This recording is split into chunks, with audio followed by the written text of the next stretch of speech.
When you book an Arctic dog sledding trip, the brochure promises a magical winter wonderland, endless white landscapes, silence, beauty, possibly a sense of personal growth. What it doesn't mention is that the price of admission is dignity.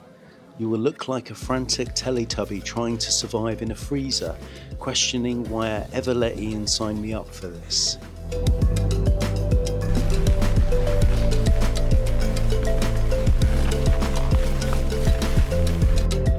It is minus 30 degrees, which is cold even for Norwegians. Ian says we're here for adventure. But I'm standing here thinking this probably wasn't the moment to say no to the enormous thermal boots everyone else took. I expected majestic wolves, calm, focused, in control. What I got was pure energy. Those dogs aren't howling, they're screaming to run, and suddenly I'm very aware we're about to be attached to them.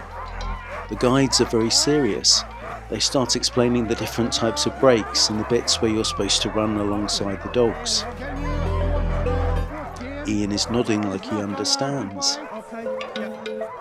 And I'm nodding because everyone else is nodding, but secretly thinking there is absolutely no way I'm driving.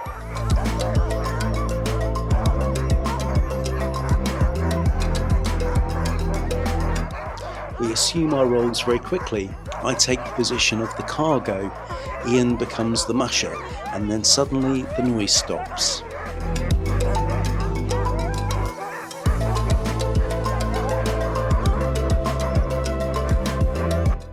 I'll be happy when it's over.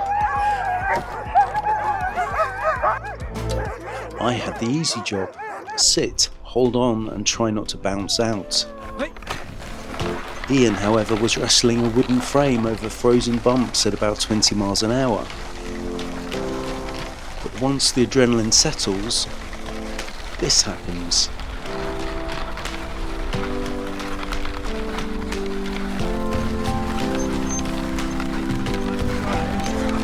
No, you certainly don't want to drive downhill.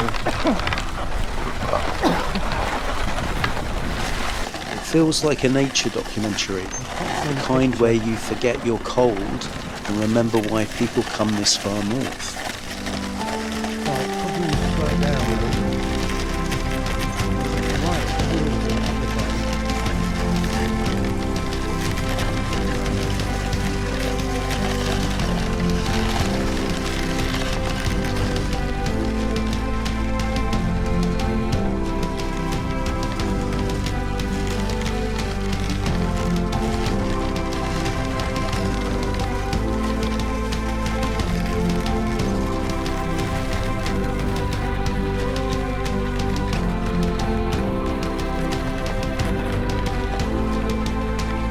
I was just thinking about the serenity of the Arctic wilderness when nature called, literally.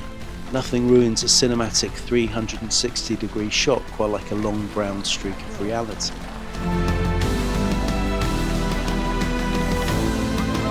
We took occasional breaks.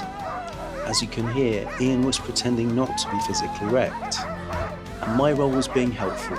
I'd spent the last hour shouting, "Slow down" and "Stop" from the passenger seat.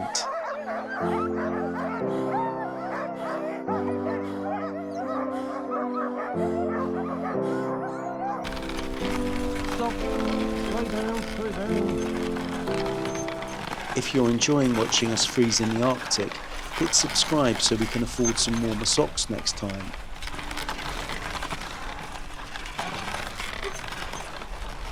Slow down, slow down, slow down. We survived. Well, mostly. We did crash almost immediately at the start and the sled behind us ran over Ian. Everyone was fine, but it did make me question if we'd actually get round at all. Back at the training centre, adrenaline is replaced by hot soup and hot chocolate. We were all exhausted, even those of us who had just been passengers.